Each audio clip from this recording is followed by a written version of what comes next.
Hello everyone. Hope you're doing fine. My name is Ali Shah. I'm joining from the Citizens Archive of Pakistan from Karachi office. Hope you guys are doing fine. Okay, hello, this is Mu'addim Ahmadi from Herat. Welcome you, welcome, and we are happy to see you here. That's great. We're just gonna have the Pakistani partners join in and then we're gonna start off with the conversation. Okay? Okay. Thank you. So like I was saying that for this month, you and Sargodha, Herat and Sargodha had the book Kite Runner. So just wanted to start off with the conversation with how did students of Herat found the Kite Runner? What were the aspects, how they could relate to that, and what are their 2 cents on it? So anybody from Herat would like to share their opinions on the book and how did they find the book? Herat, can you hear me? Yes, we hear you. You can start speaking about the book. That's great. So anybody from Herat would like to come up and talk about the book and how did they find the book and what were their 2 cents on the book?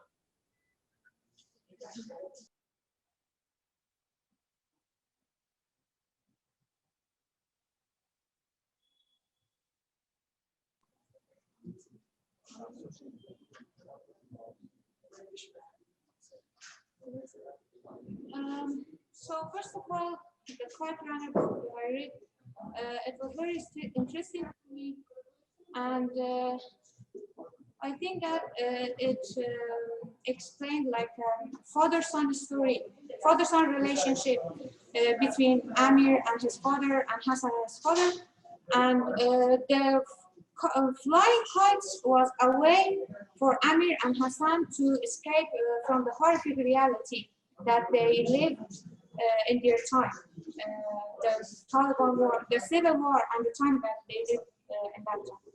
And Amir and Hassan was two friends, and in the book, the relationship, a friendship, like the relationship between Amir and Hassan was very good at first, but it meant like they ended their friendship after Amir treated his friend like in a bad way, and they Amir was he ended their friendship because of his father. Mostly, I think because of his father, because Amir and his father were not successful in their relationship. And Amir was he was like he always wanted to he wanted his father affection for himself, and this is the reason that he betrayed his friend Hassan. And after, yes, and when they left Afghanistan for Pakistan, and then they went to America, Amir found out that Hassan was his half brother, actually, and he wanted to do a thing for his brother, and Rahim Khan, his father's friend, called him and told him that Sohrab, Hassan's son, is in the Taliban regime. He was like, he didn't have a good life in Afghanistan. And Rahim Khan asked him to rescue Hassan's son. And Amir wanted to do a good thing for his brother's son, and went and came in Afghanistan to rescue his brother's son. Thank you so much for that explanation of the book and how you found the story between Amir and Hassan and how the conflicts between them rose apart and their good friendship came to a very striking halt and how Amir later on realized and tried to recollect what he did was wrong. Thank you so much. So now we will move on to Sargodha. Anybody from Sargodha who would like to give their opinion on how they found the book, the major themes that were discussed in the book, just a brief introduction about the book and how they found it, and then we can move on the conversation both ways.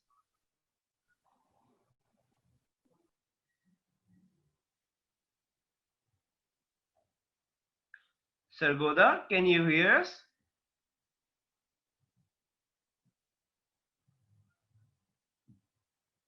May I?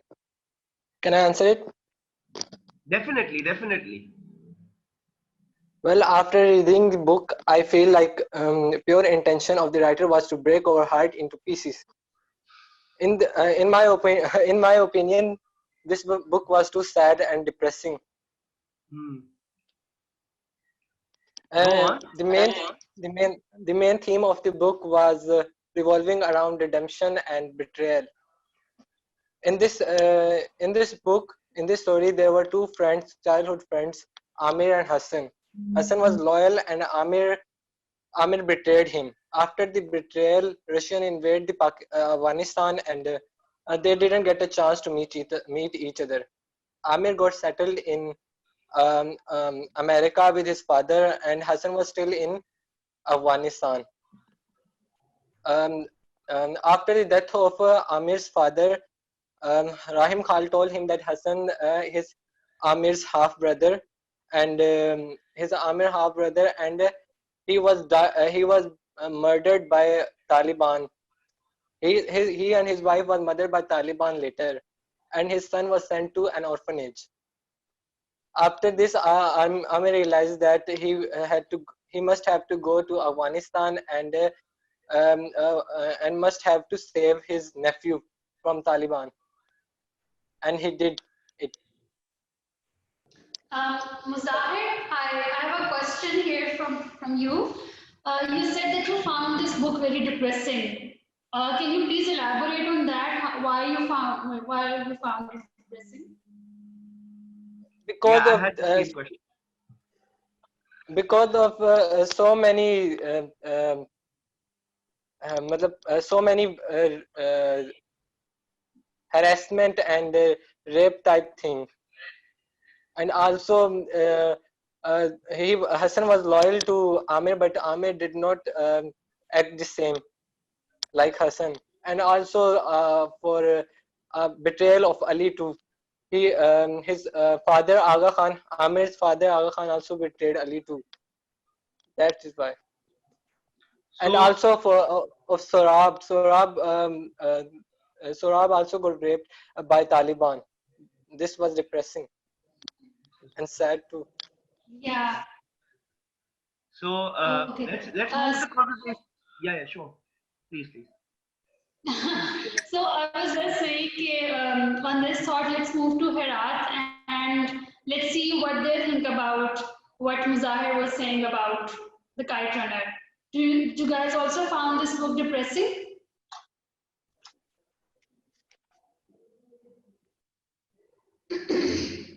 Herat, can you hear us? Can someone from Herat please talk to us about the book? If what do you guys think about the book? If this book depressing or not? Yeah. Hello, I'm Asiba. Hello. I want to say that this book, in my idea, was the first also because we cannot or we couldn't imagine the character that was in the book so carefully. They are so mubham. I don't know. Yeah, the characters are confusing, and also the bad things that was sad for me also is the life of Hassan because he image or مقابله شد. He faced so bad accidents like that they use him for some sexy plans and also other things. Thank you. Thank you. So one important aspect that we talked about in this book, so like our friend from Sargodha and then from our friend from Afghanistan as well, said that the book usually deals in two major themes, which is redemption, and then there is the betrayal, and then there is redemption. But another important aspect of the book is that the writer highlights the power of love. and how love allows you to repent, when how you can overcome the realities which might be very confusing and might be very harsh for us.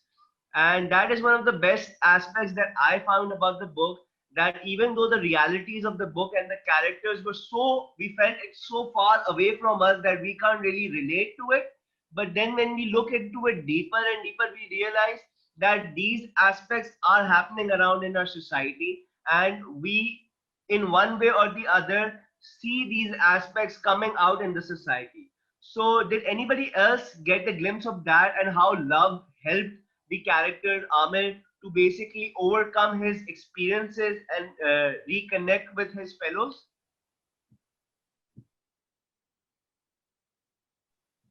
Anybody from the two sides, if they want to share their 2 cents into it. I want to ask a question.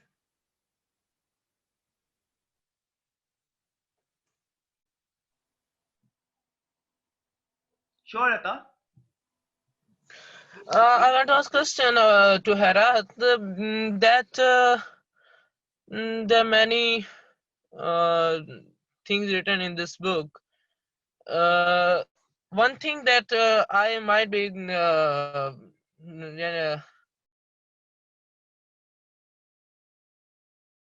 Herat, that our Eastern culture is not able, is not according to this book. This book is against our Eastern culture. That is antagonist to our Eastern culture, because Hassan's mother ran away from his home.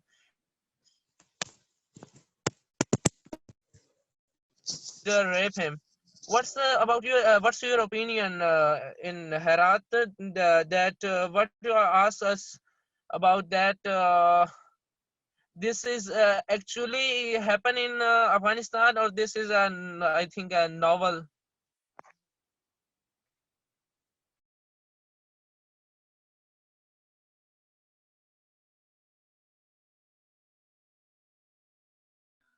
So our friend from Sargodha, basically, if I got his question right, was that the realities that are described in the book, he feels that these realities are very far away from the realities of Afghanistan or Pakistan, as in the Eastern culture that we have here. So, what do you guys feel? Both parties from Afghanistan, our members in Herat, and our members from Sargodha. How do you feel? Do everybody feel that these things are very far away from our reality and the situations that we live in?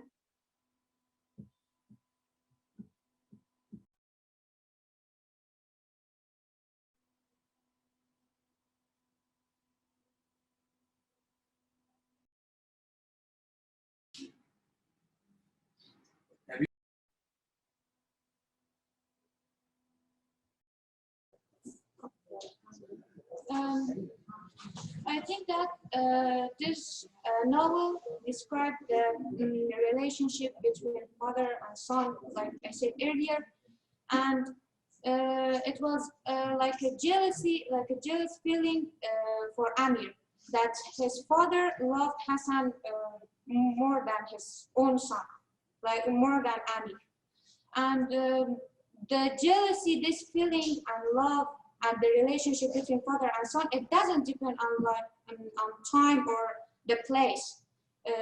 In all over the world, it's there are people that they love their sons, or the sons that they love their fathers.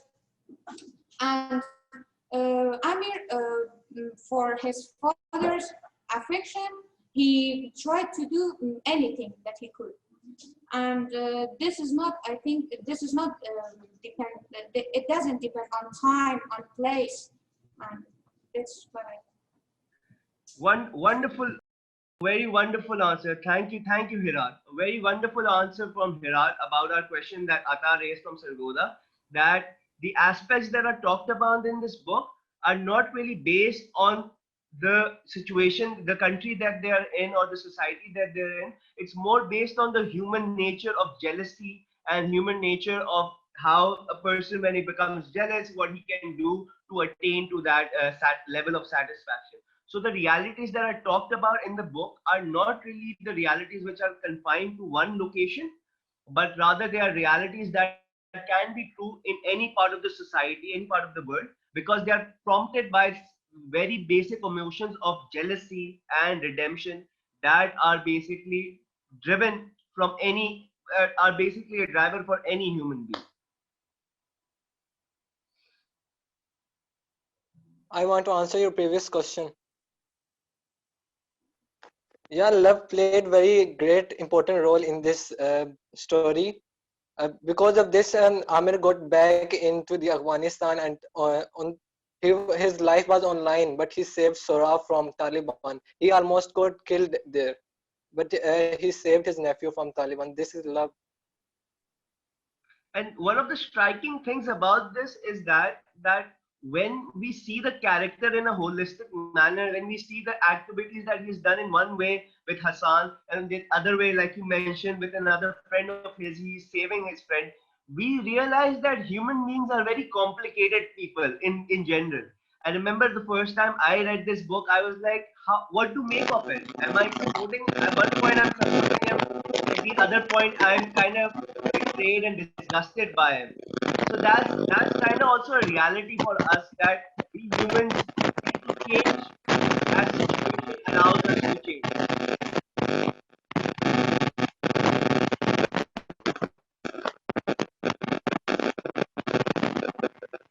Wakar, I think there's a lot of distortion from your end. Maybe you can try reconnecting.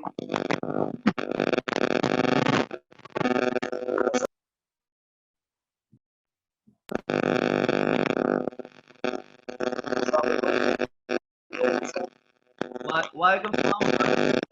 I feel there's a Sir, lot of distortion from I your wish end. to share my own point of view on this book particularly. Sir, when we see a novel, it is basically the genre of literature. Literature means reflection of life. So when we see the things in this novel, it means that we are going to relate these things with our real life, or we are going to see the things by comparing these two things. It means that we are going to relate our real life from the novel or within the novel. So we can say that if we see the things in this world, it means that all these things which are in this novel exist in this world, in every part of the world. It may be Afghanistan, it may be Pakistan, it may be America, etc. So I basically observe in this book, these complicated things are basically created by the human being, not the world, or not from the part of the world. But human being is basically a complex Homo sapien type thing, which create all these things in the different part of the country. Very, very wonderfully said, Vakar. Very wonderfully said. Just to translate, if anybody could not hear, what Vakar said was that literature, as in, is a reflection of society and how this world is, and the realities that we are talking about in this book with regards to how. With regards to very, very harsh topics that we in general are not easy talking about, with regards to the rape that it is addressed in the book, or the sexual harassment that is addressed in the book. But what very rightly what Vakar said, that these realities are part of part of the world that we live in. They're not just confined to one location, geographical location, or one country, but they are everywhere in the world. May it be America, may it be Afghanistan, may it be Pakistan. And it is very important to read such books to get a glimpse of reality, and so that we can understand and better comprehend the struggles that maybe one person might go through.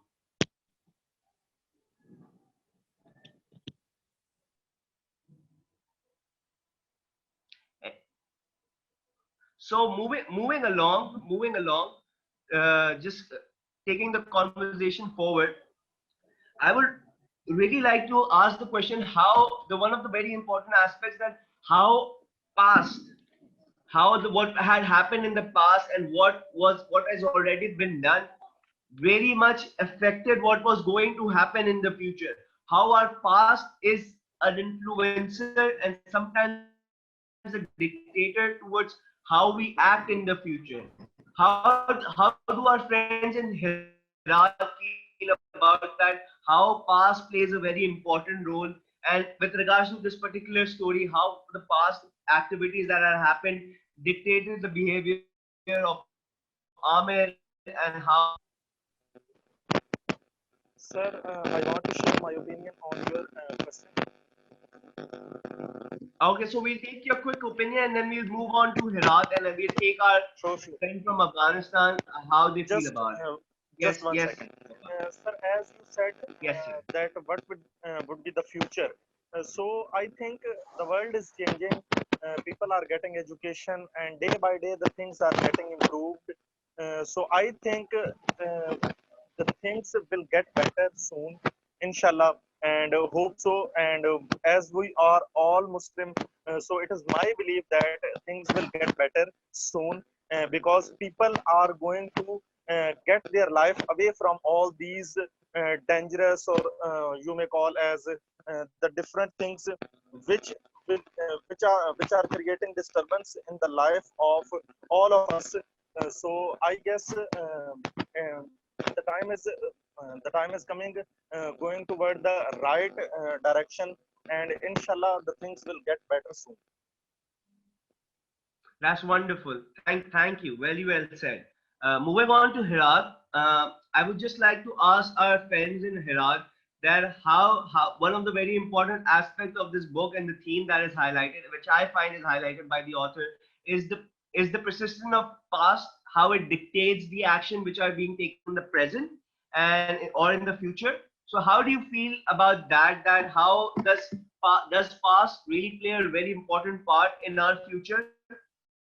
Does it define our future? And with regards to this story, how much do you think it's true? How much did the past of Amir dictated his future and his actions that he took? Somebody from Herat would like to speak about that?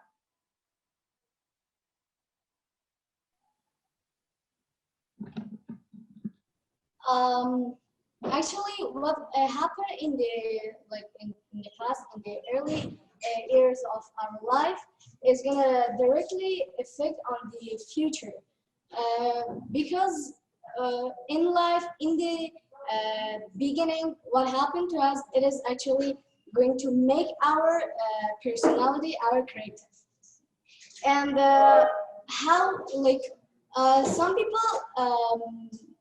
They are stuck in their past, what happened in their past, they cannot move on, even like if it is good or if it is bad things that happen to them, it causes to just stuck there, and they cannot move on like Amir, uh, because his past caused to come back to Afghanistan to just rescue Hassan's son.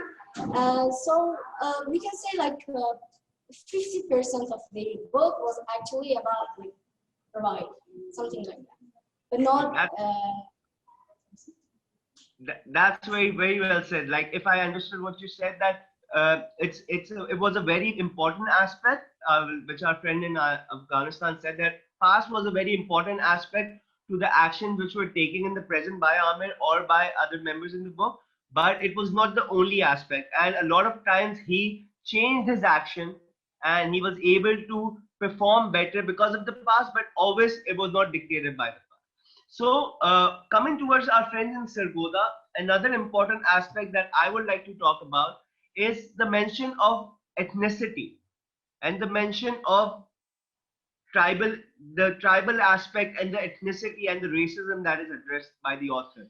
How it is somehow said that it's justified to do certain things with a certain individual because she belongs to a certain tribe or a certain sect of the society.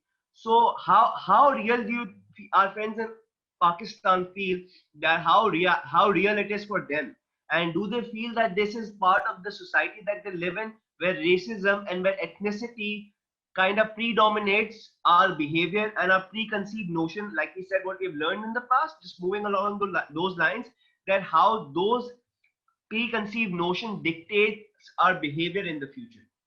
What would you like to say about that? Maybe somebody new from Sargodha side.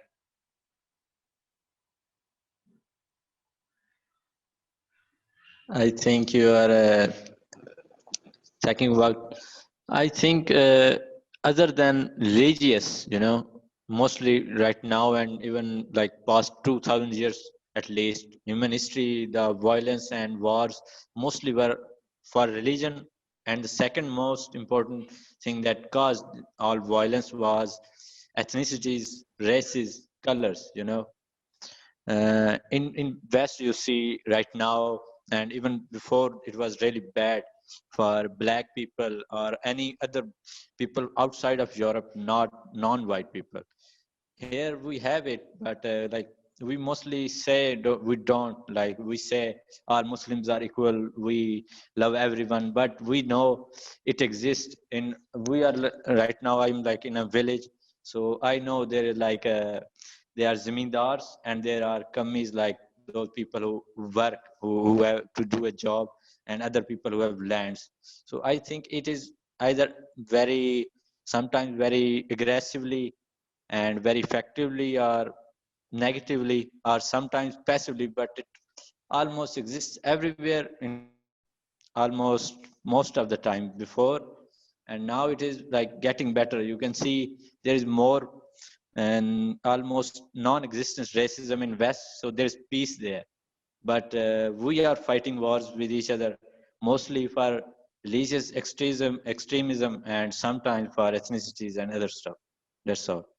Very wonderfully said. Very wonderfully said. So our friend Nadeem from Sargodha, he mentioned a very amazing point, which I would again like to bring on to Herat and see their opinion on that. What he said was that ethnicity and racism and ethnicity, differentiation in ethnicity, and how one is considered to be superior in a certain location and how other is supposed to be superior in the other location. This has been happening all over the world for centuries and centuries, and it has predominated the human history to an extent that most of the wars that we have fought are because of these factors, are because of either religious wars or because they wanted to dominate one aspect and marginalize certain aspects of the community, certain members of the community. So I just would like to come to Afghanistan, our friends in Herat, and like to get their opinion how they feel ethnicity and racism with regards to ethnicity. How do they find that in their society? Does it exist from there? And just their 2 cents on that.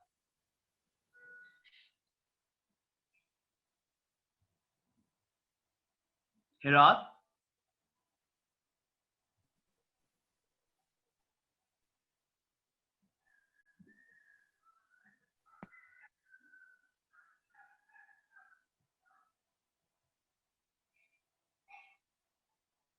Wonderful. We have a member from Herat who would like to talk about it. Hello. Yes, in third world countries and actually in the world, we have mere favoritism and nepotism because the roles of time and also the situation force people to be favoritism and nepotism. It is when if we don't want to change, it is exists in all. We cannot change. For example, if people don't like to change and change favoritism and nepotism, we always have nepotism and favoritism in the world. And it is dependent on situation and the the types of roles that we have in the world. And nepotism, favoritism is a lot of in third world countries than first and second world.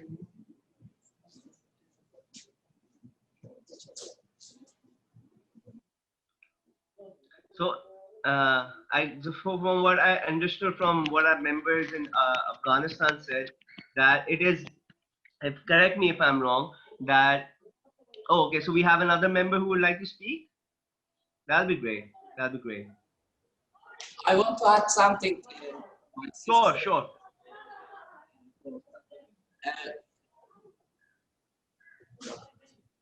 Unfortunately, in Afghanistan, there are all lots of people to say he's Hazara, he's Shia, he's Sunni. We are not getting your sound. Please speak loud. Can our friends in Afghanistan try to speak louder so that our friends in Sargodha can hear them properly? Of course. Thank you. Uh, uh, we have got lots of people to say he's Shia, he's Hazara, he's Tajik, and the other. I want to say we are all in next generation of Afghanistan. We are all trying to destroy these things, and we are all. You can see in our class we have got here Hazara or the other um, folk, uh, and we are all have unity, and we are gonna have the best country in the world.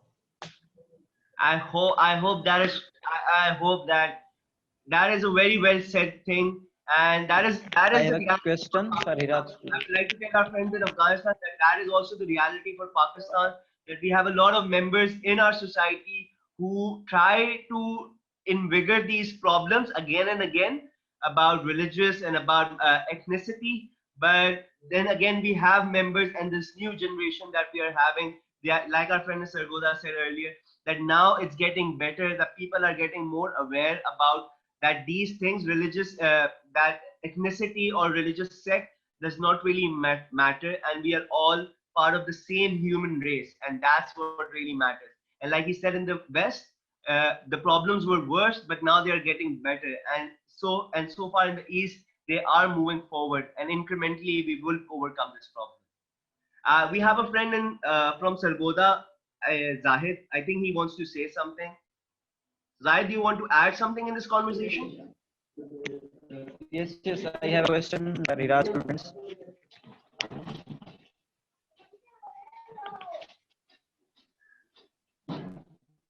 As we have seen that in both books, the first we have taken a kite runner.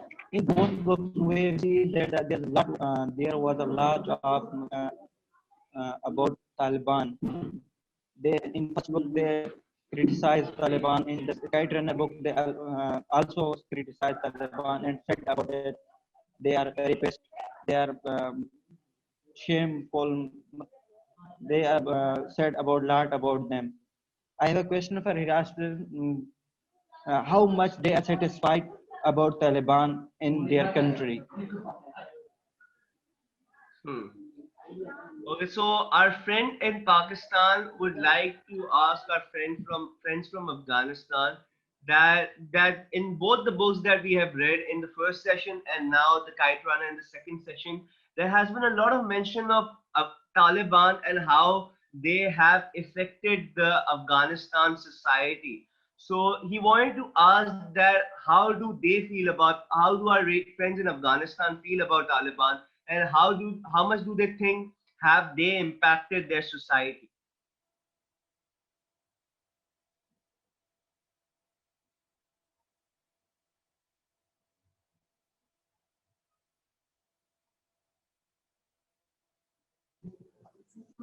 Hi, I'm Promise, and I want to say to that the Taliban regime was the worst division of Afghanistan because they didn't allow our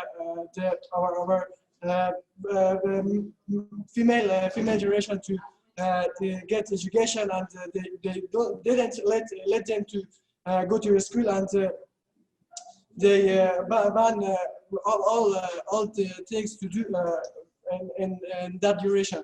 And I think that it was the worst duration, and it infected us very badly. And I hope that it's and now it's getting better, and I hope that it's getting very better, and we are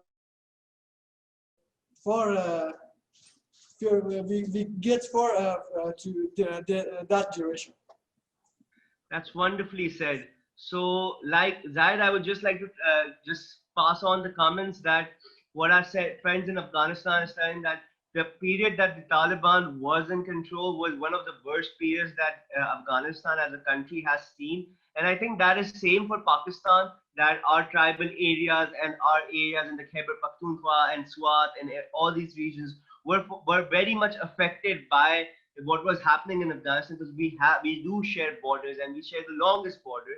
And what happens in Afghanistan did play out in Pakistan as well, and the same manner in which our girls from our tribal areas were not allowed to go and seek education, which limited their ability to transform and go along with the world. Similarly, the same thing happened in Afghanistan, but now, mashallah, mashallah, they are moving forward, and they are with such young minds are moving forward and are creating a society where everybody, not just men, women, but everybody from every aspect of the society get an equal chance to learn, to participate, and grow in their own ways.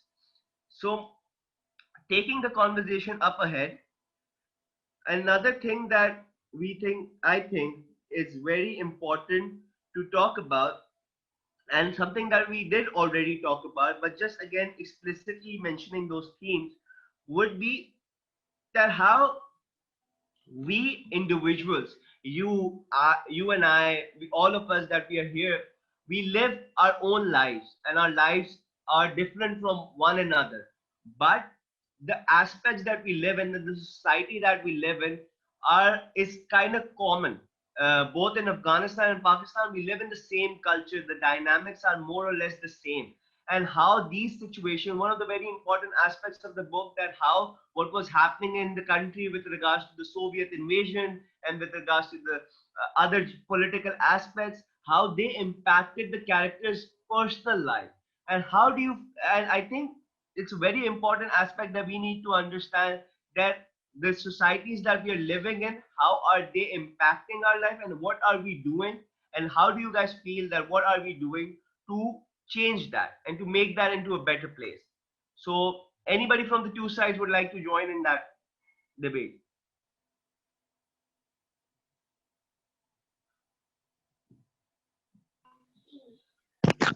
Yes, you have said right. The society has a great impact on our individual lives, as we are living. We both of them are living in a society that has the same culture. So even that. We had the same religious aspects. So according to religious aspect, our society has great impact. That how one the how the female and the male move in the society, how they could seek education, how they could move up and get more opportunities, and how they got uh, uh, how they could develop more and more in their life, that society the mean expected society impact the individual life more and more.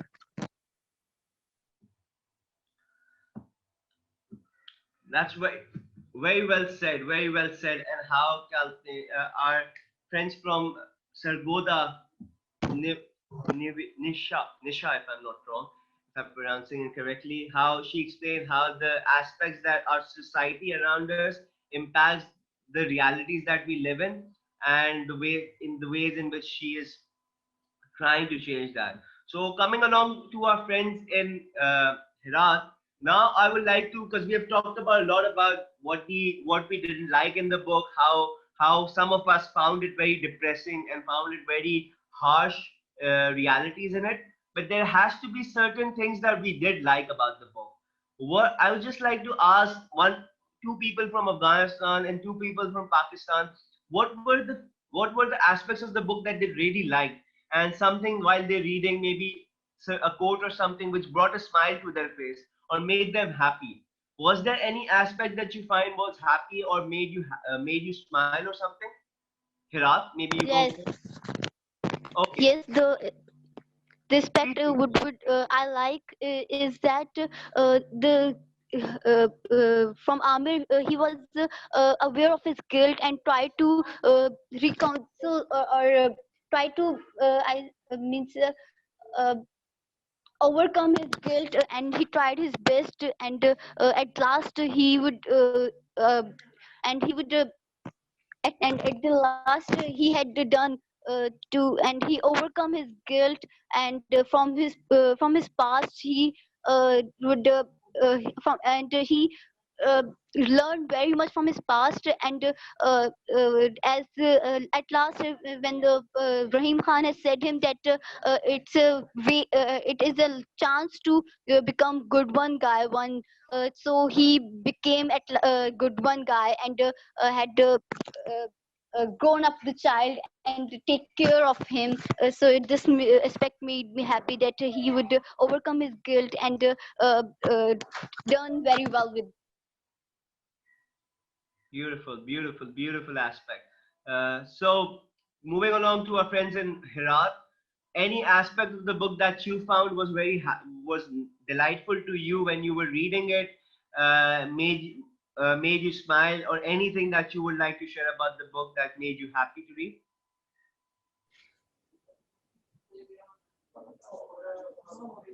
Um, I think that there is not any like important thing to make us happy from reading the book. Actually, this is what I personally think, because everything about Taliban makes us sad, makes us like because it was civil war at the time of Taliban.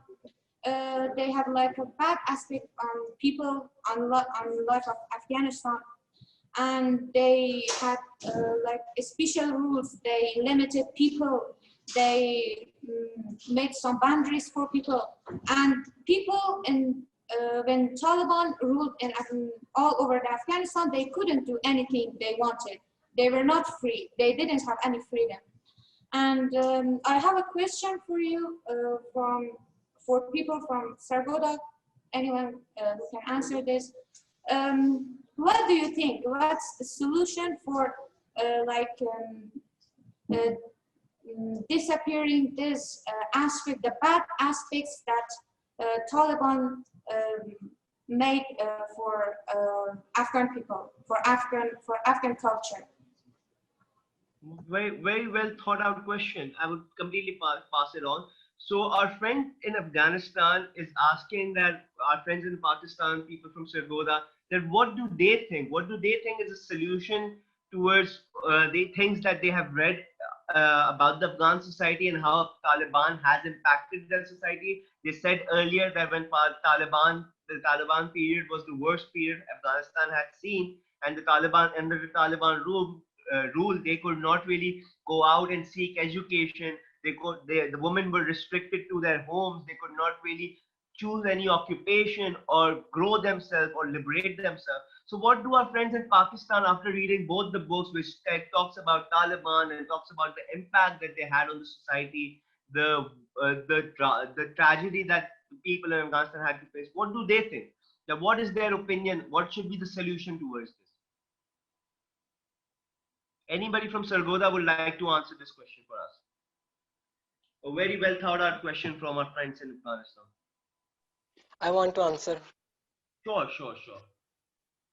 It's simple. Don't let them to overcome your life. Your life is your. God have gifted you one life. You have right to live it by yourself, not for other people's. But Muzahir, one very important aspect, and maybe you can try to re-answer again. That, like you said, that don't. It's your life and you have control over it. But as we see in this book, and as we have seen in our discussion, that a lot of decisions that we make are influenced by the factors around us. So we see that the impact of Talibanization did happen in Pakistan as well. And even though the Pakistani people had their own decision and were choosing by their own self to go to that path, and some individuals like Malala were choosing not to defy them and go to the right path that they thought was right. But how do you feel on a journal level, where we have seen that because of factors such as religion, because of factors such as societal pressure and everything, you can understand that it is very hard for individuals to defy the society that they live in, and our opinions are kind of made by the society that we live in. So how do you feel that with all of these restrictions, what is that the Afghan society, how then the Afghan society can remove the traumas of the past and the traumas and the impacts that Talibanization has led to them? maybe Well, some it is examples very from our society as well. I want well. to It share is something, sir. Oh, maybe Muzahir can go, and then Mariam, you can. I'll come back to you after I come back to you, Muzahir. Would Okay. that so, Muzahir, just 2 cents on that. well. It is very difficult for them to remove all that trauma, etc. We guys have to help them to remove it. So we have to become united. I mean, all the Muslim country in which Muslim are in majority of the Muslim countries, they have to help them to overcome this trauma. They can't do from that alone. We have to help them. Wonderfully said. Wonderfully said. We'll go to Mariam. Mariam, you wanted to say something about this thing? Yes, sir. I want to say actually everything has a solution. And when we give a solution to the people, they don't adhere to that. Actually, we try to solve the problems. And when there is some controversy, we just say that this is your life and this is my life. I guess there is a solution for everything. There is a solution for everything, but people do not adhere to that solutions. That's why we are not actually improving our lives and other lives. uh, as they have asked a question, what solution can you give? There's so many solutions. Actually, people are less superstitious these days, they are less dogmatic these days, but even though they are not trying to listen to other means other conversations and other point of view, they just listen to themselves and they just avoid the solutions of the other people. I guess this is my answer, because people do not actually they share their solutions, but they do not adhere to that. I think, Mariam, that is very much true for Pakistan as well as Afghanistan. That even in Yes, Pakistan, that we have like I said earlier, the dynamics of the societies that we have in Pakistan and the societies that we have in Afghanistan are very similar. And there are a lot of factors that, like Muzair said and Mariam said, that there are a lot of aspects where we need to unite. That there is a solution, like Mariam very well said, that there is a solution to everything, and but we need to unite to find that solution, and we need to overcome our superstitions and overcome our challenges and the controversy. We should not be shying away from the controversy and reading or talking about stuff that is considered by the society not to be disclosed. We need to have conversation and we need to be united, and the only way we will be united is when we are able to empathize with the other person, and empathy comes when we are able to put ourselves in the other person's shoes. And by reading these books and by reading about societies in Pakistan and societies in Afghanistan, what we're trying to achieve from this project is to understand that we all are part of the same society, even though we have borders, but the societies that we live in are kind of like this. So we are entangled together. And only people from Pakistan can help people from Afghanistan, and only people from Afghanistan can help people from Pakistan. We need to help each other and we need to work together. And we are hoping through these books, we are going to able to come to a point where we can have these dialogues, these difficult dialogues, in a very progressive and a sustained manner. Thank you very Yes, much, sir. Mariam. Welcome.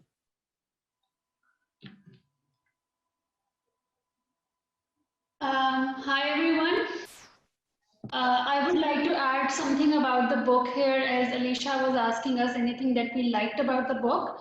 Even though I wasn't able to finish the book, sorry, my bad. But what I really enjoyed about the book, how beautifully it was written.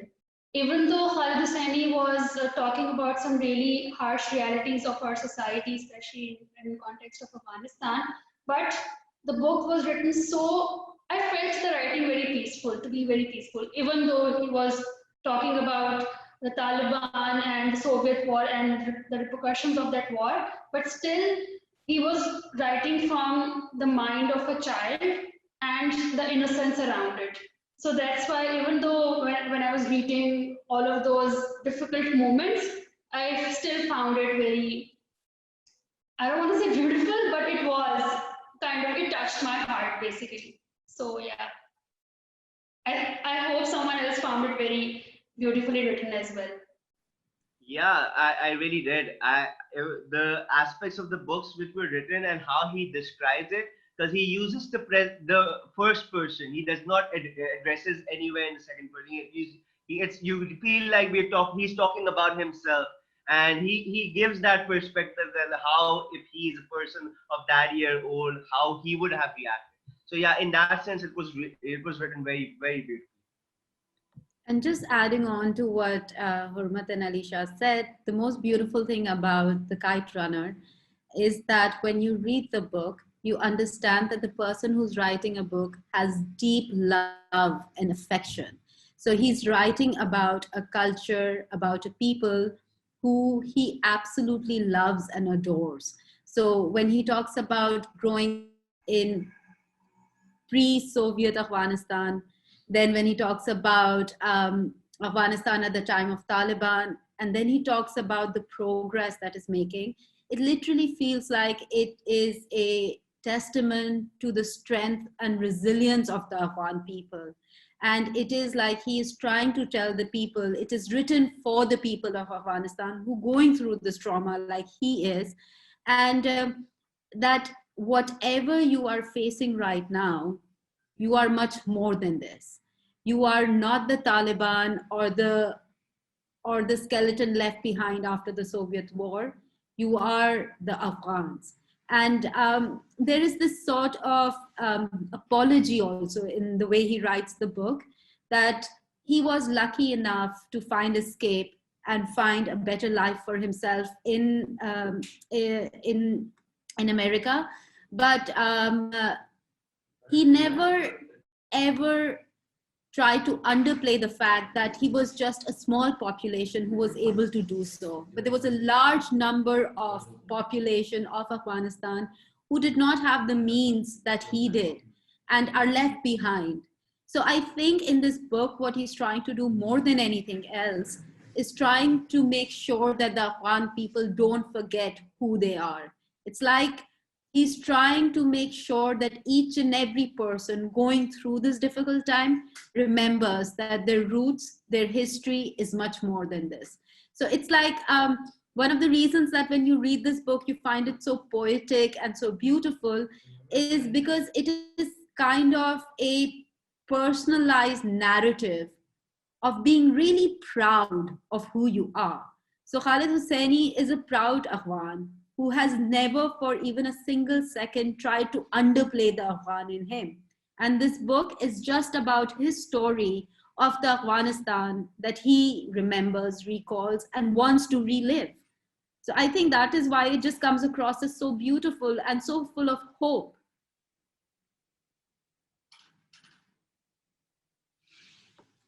So I would love to go to my friends in Afghanistan and ask them that when they were reading that book, did they feel the pride, the joy, and the truth of what being an Afghan is? Because it's not the Taliban that define Afghan, or it is not the current government that defines Afghan.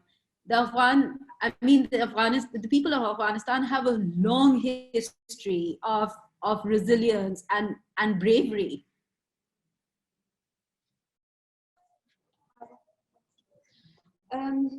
I want to say that about the history of Afghanistan.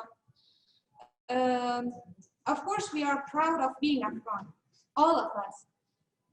And the history, the past that happened, anything happened in the past, the history made our today's culture. The history made us, the history made what we are today. And the history, I think, it changed and teaches people at the same time. And it shapes the way people think, the way people live.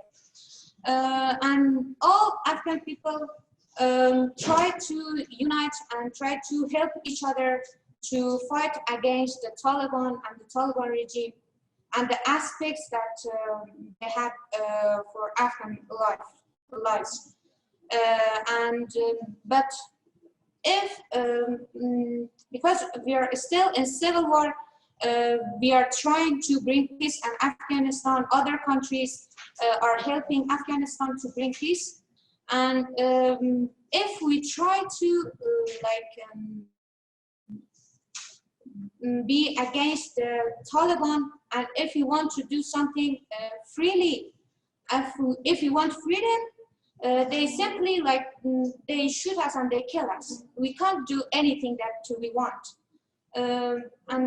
What do you think about this? What do you think, what should we do to solve this problem? You know, I remember reading this article on the importance of culture and heritage in the progress of a nation.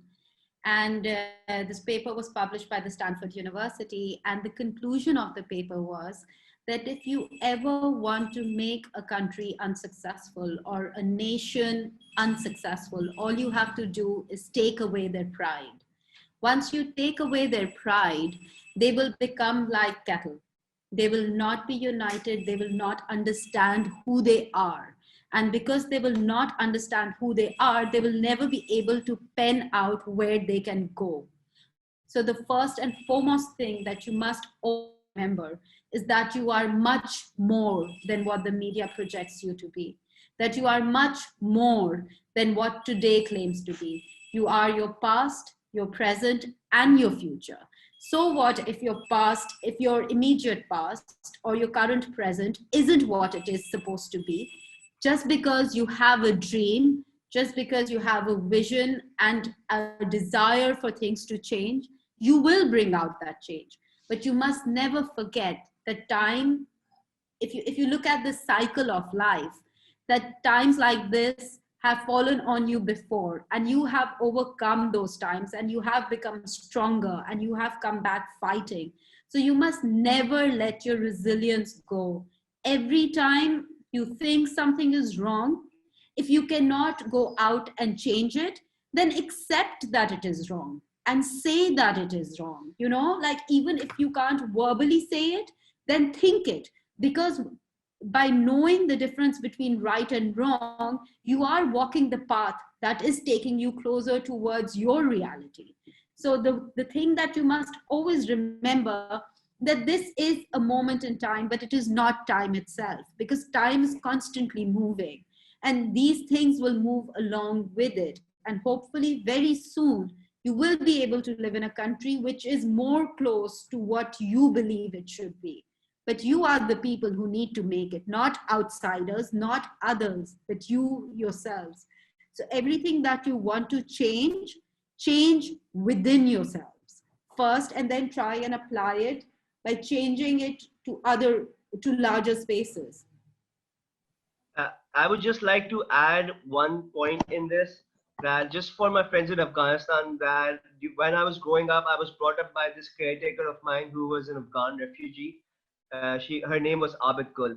So she basically came back to Pakistan in the early 2000s before the war on terror started, and Taliban basically executed her entire family in front of her. And she came back to us, and she basically was like my mother to me, and she was with me for 7 years. And then after working for us for 7 years, when she had enough money, she one day came to us and she just said that I'm gonna go back to Kabul. And we were also worried because she was at this point a family member to her, and we were like, "Hey, why do you want to go back? Come live with us. We get you this, we'll get you that, and we get you this."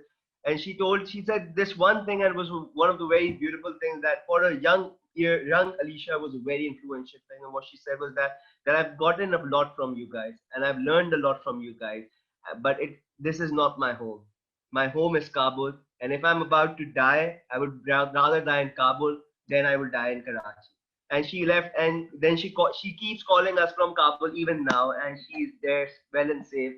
But I just like to remind you that that is the first time that I actually understood the courage and the pride that she had in her country, and she realized that the place that she was living in, Karachi, might have been better than what she was going to in Kabul, but she chose to go back to Kabul and to live there and to live her days in Kabul rather than having a secure life maybe in Pakistan at that point. So yeah, that's just hats off to your courage and hats off to the courage of Afghan people. Just had to add that.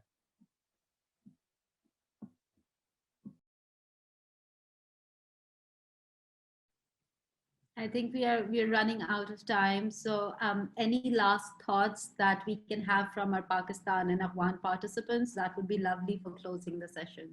So let's go to Afghanistan first, and then we'll take two opinions from Karachi for closing, from Sargodha for closing.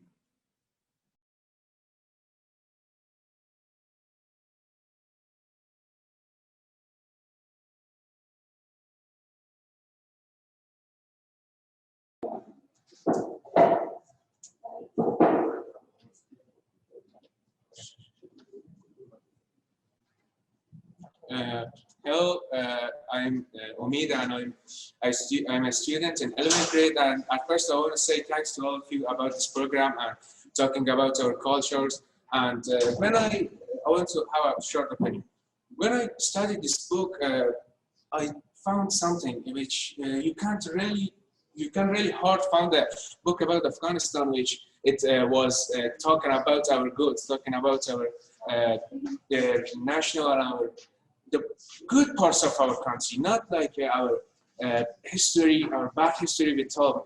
All of the books which I study about our country and our culture, it was about Taliban, it was about bad things, it was about war and our bad cultures. And I want to ask writers and reporters, please say something about our country which it's good. We as next generation do not leave that things was right in the book, and we will not do something like that. We change all of that culture are changed. Please write about this, talk about this, and get a new opinion about our country. Our country is not like the time of Taliban. Thank you.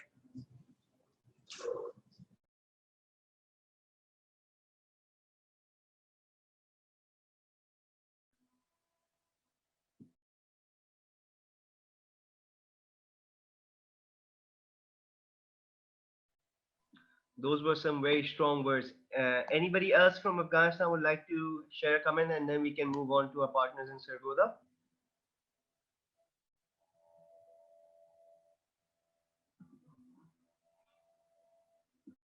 Uh, Anybody else from Afghanistan would like to give a closing remark? I guess we should. I guess we'll move on to Sargodha now. Sargodha, anyone from you would like to send some closing remarks on our session, and how did they feel the session? What is the message they're taking back home after attending this session? Yes, I would want to say that we should have to go out the racism and communalism, and we should try to thought that everyone is equal. Everyone is equal right in this world, and no one is no one is a very deceive, and no is everyone is equal, and we should try to uh, we should try to uh, lead it. No one. Uh,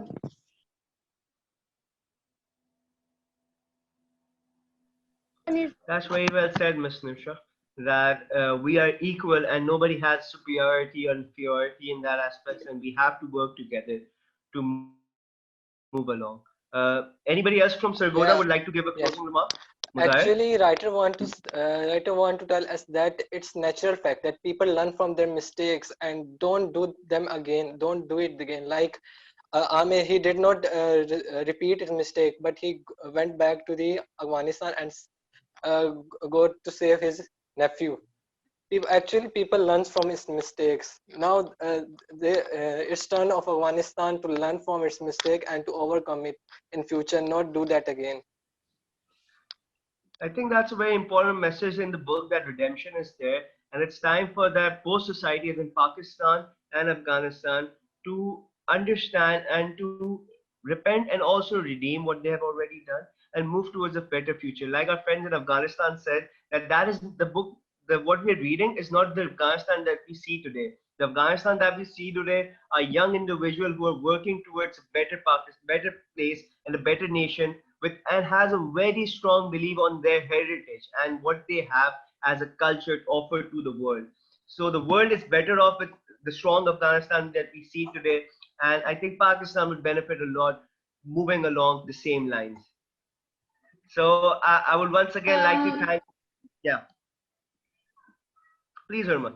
Say that I'm very glad that from compared to our previous session, our students from both sides, from Herat and from Sargodha, they have been very vocal today, and I'm very glad that our conversation was very healthy today. So I'm hopeful that our next conversation will be a lot more exciting and we'll have a lot more opinions from you guys. So on a closing note, I have a little passage that I'd like to read for you guys. And I think it is very relevant to the conversation that we were having today. It is from Gulistane Sadi, and it says, "The sons of Adam are limbs of each other, having been created of one essence. When the calamity of time affects one limb, the other limb cannot remain at rest. If you have no sympathy for the trouble of others, you are unworthy to be called by the name of a human." So I think this kind of this passage I really wanted to read is because it resonates with the story of both Pakistan and Afghanistan. And we must always remember that if either one of us is hurting and we do nothing about it, then our humanity is in question.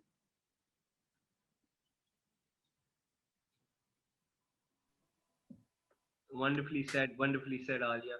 And I think the most important aspect that we should be taking off is empathy, and how we hope that this activities and further activities in our discussion would help us instill in empathy and to restructure and empathy in one another. So on that note, I would like to thank all the participants in this wonderful session. Thank you very much for joining. Thank you, Hira. Thank you very much for taking out the time and sharing your views with us. Thank you, everybody from Sargodha, Muzahir, Miss Nisha, everybody, Mariam, everybody. Thank you so much, and hope to see you with the same spirit next month. Thank you. This month also. Thank you, Sorry. sir. Thank you.